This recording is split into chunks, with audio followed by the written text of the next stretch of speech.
Hello guys and welcome back to another video on my channel. This is Sorare Trades and today we will be building my lineups for game week 429. Just before we get started, please make sure to like and subscribe, and if you're new to Sorare, use the link in the description below to sign up and you'll get a free card once you buy 5 off the auction market. Furthermore, just remember this is never financial advice, and if you are looking to buy any of these players or like take any advice from me, please do your own research before purchasing these players. Alright, so these are gonna be my lineups for Gaming 429. I'm not ecstatic about the matchups I have, but like some of them aren't as bad as yeah, they seem. So this is my main team, so I'm just mainly going for Cap 240 here, trying to get the threshold. So I'm going for a defensive stack of Vasen and Julian. I'm pretty so Julian, he's like guaranteed to play. He pretty much plays all games. And then Vasen, he is also expected to play as he's played 2 games in the past, back from his injury, so there's no reason for him not to play. So yeah, they're playing Excelsior. They're 9th in the league, but then again, Valvik are home with a 47% win rate. And if you check Sofa score, I'll show you here. Valvik. They're pretty home at home. Valvik aren't the best, but like compared to when they're away, they're pretty decent. And then away, Excelsior are pretty like aren't amazing, aren't horrible. So yeah, I don't really expect a clean sheet here, but maybe Julian gets a decisive like an assist, and then Vasen just making a few saves will already increase it, get more than his cap points. So those are good. In defense, I have Philip.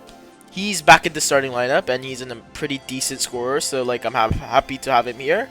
He is also playing Hansa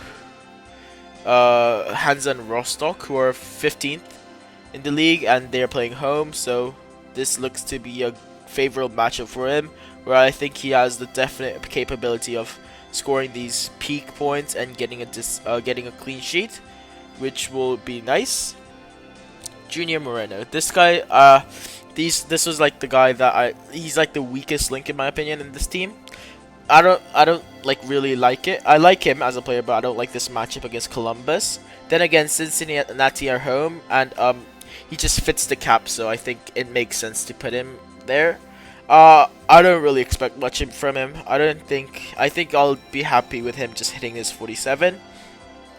And then up top we have Jonathan Bamba. Like this one I'm really looking forward to. They're playing, I know Celta Vigo haven't been amazing this season, but I think they should be catching form late. They have been better lately.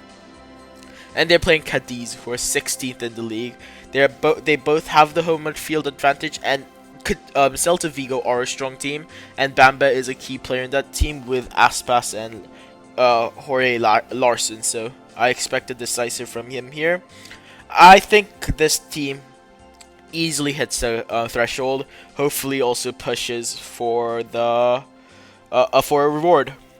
Second team I'm going for is the Cap 220. Here, so sorry, this was just a place. Lafont was a placeholder. I was gonna go for, where is he? Oh wait, I need to update my common cards. But yeah, okay, so Cap 220. This team, I don't know how I feel about it, but then again, I think it's a decent team. For starters, we have Flecken in goal. He's Brentford. They're pretty solid in defense, and Luton. They're playing Luton at home, so I'd expect a clean sheet here, and that's already a plus 18 on his cap to the hexagons. Second is Samba Kamara. I like Samba Kamara. He used to be an amazing player.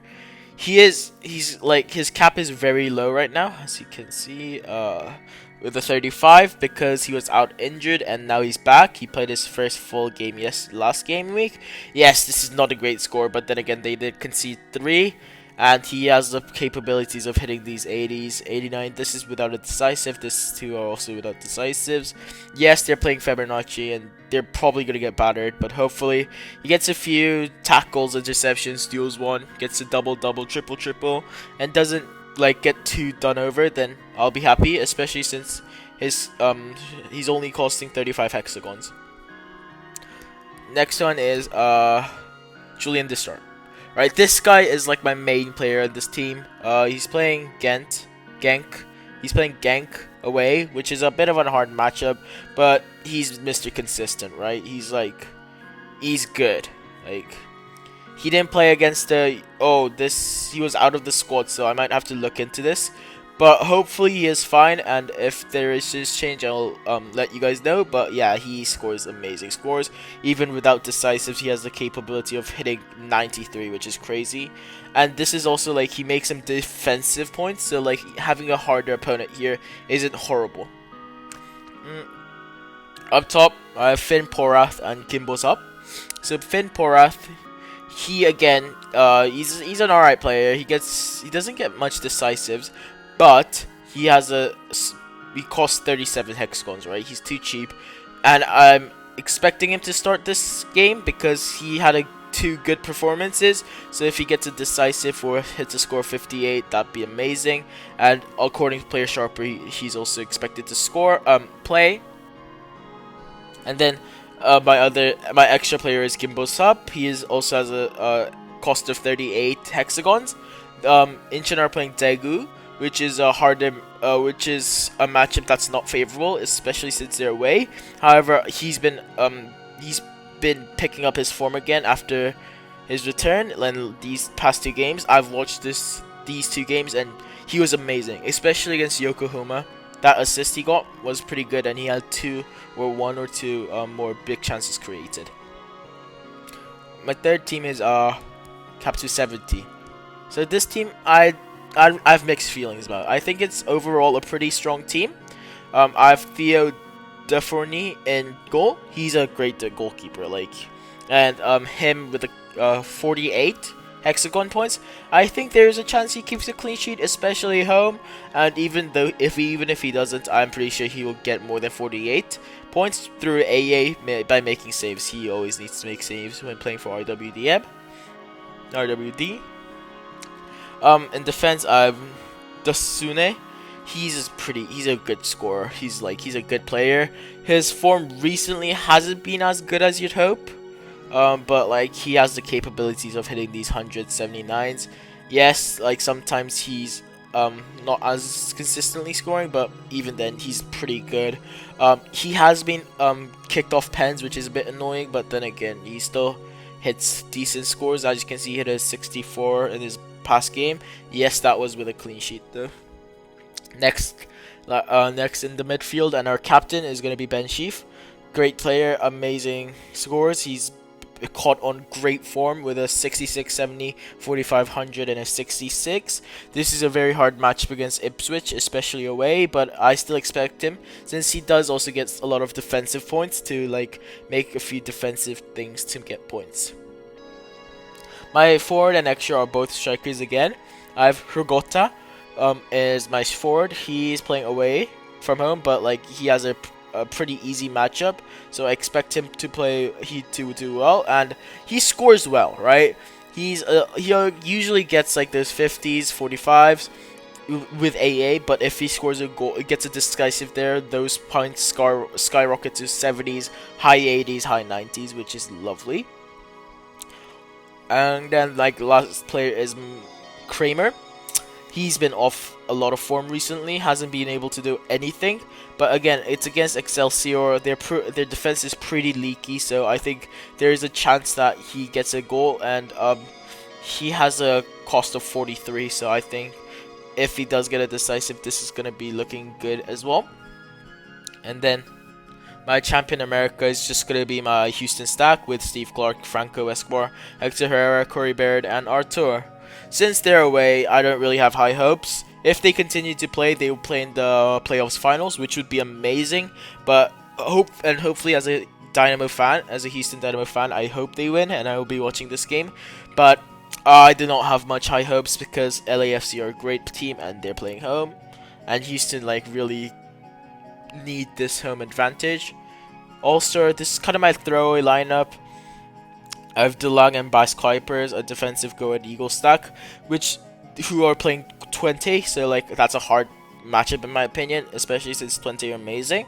I've Bittencourt because don't have any better midfielders. I need to buy a new midfielder. Cameron Devlin, he's expected to play sharper, but I don't trust this because he's not been playing a lot. And then there's Jairo, but he's playing Gijon, Sporting Gijon, who are second. Max Allen Gradle maybe, but then again he also has a hard matchup. But I'm just hoping he sneaks in a decisive. Antwerp, he's usually my go-to striker, but he's caps a tad bit high, and he's playing away to a pretty somewhat hard matchup, so I didn't put him in like one of my main lineups because he's very decisive dependent. And Jan Gemere, he's a good defender, but again, harder matchup. He is playing home, but I don't. Nürnberg's defense has been a bit shaky recently, so I don't expect them to keep a clean sheet, and I think I expect them to concede a few. And then let's build the last lineup. Is the Champ Asia lineup, where I'm gonna be putting the rest of my engine stack. So Kim Dong-hyun in goal. I don't know if I go for Kim Dong-min or Oh Ban-seok here. Oh Ban-seok is a safer option, but Kim Dong-min's the best scorer. I think I'll probably risk it with Kim Dong-min. I might change it to Oh Ban-seok later. The midfielder is Kim Do-hyuk. He's the only one, but a hell of a lot of injuries in Incheon right now. Kim Bo-sub again, and then a little bit of Oh Ban-seok maybe probably, and then I'll captain Kim Do-hyuk here.